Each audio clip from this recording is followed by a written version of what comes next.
The holidays welcome the warmth of family as we gather in homes filled with candlelight, a roaring fire, and piping hot, delicious dishes. So what could go wrong? Well, all of those indoor accents can be a cause of concern for burns. Nurse Bridget Gill has joined us in the MetroHealth studio to stress seasonal safety.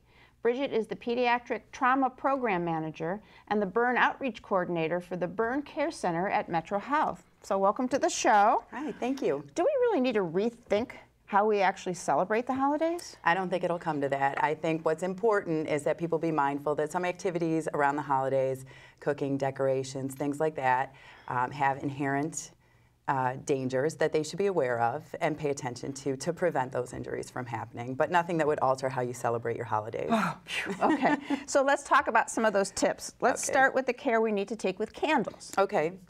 People like candles. Candles are very popular around the holidays for decorating. You just want to be careful where you place them. You don't want to have them near curtains or anything flammable. You also don't want to have them where pets or children could knock them over or touch them. That could lead to a fire. It could also lead to a burn injury. So especially if you don't have kids in your house, just being mindful if they're going to be around for the holidays or visiting, to be careful where you put the candles. And blow them out at the end of the night. Never leave them lit and go to bed. Blow them out. Blow them out. Next area is the fireplace. A lot of houses with fireplaces that burn logs, you want to make sure that you maintain your fireplace. Have it inspected, make sure that it is properly cared for. Don't burn anything in the fireplace that should not be burned in a fireplace.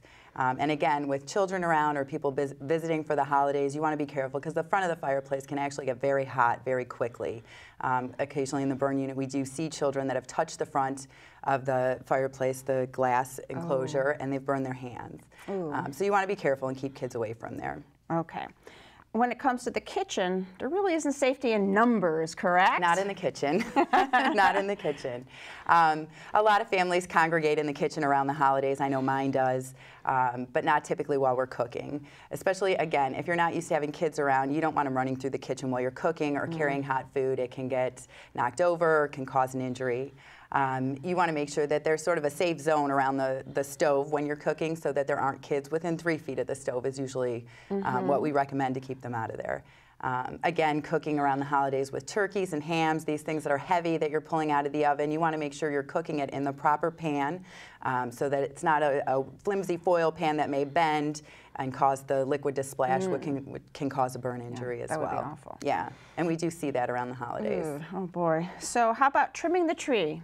Well, you want to be careful with your tree again, too. Another thing to be mindful of. Don't use flammable decorations and be careful where you place the tree. Don't put it near a heat source, a heater, a radiator, a heat vent, a fireplace. You also don't want it blocking an exit from your home, so be careful where you put it. If you have a live tree, you want to make sure that it's got water at all times, and you want to get rid of it as soon as it's dried up. Okay, so even if we take all these precautions, sometimes somebody might get burned. True. What do we do then? Well, initially you want to stop the burning process. So you want to get the burn, a small burn, under cold water, not ice. That has a tendency to make burns worse, and you don't want to use butter or margarine. That will trap the heat in and actually make a burn worse. Just cold water is actually the best initial treatment for the burn. And MetroHealth has a burn center, right? In case it's really bad. We do. Tell us about that. The burn center at MetroHealth Medical Center is verified by the American Burn Association to take care of both pediatric and adult patients. So we have specially trained staff, therapists, nurses, who all work together to make sure that our burn patients have the best outcomes. All right. Hopefully none, but at least there's some place to go if there is some kind of a burn.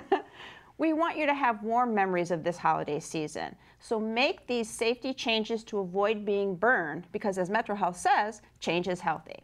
My thanks to Bridget for sharing these important tips for seasonal safety.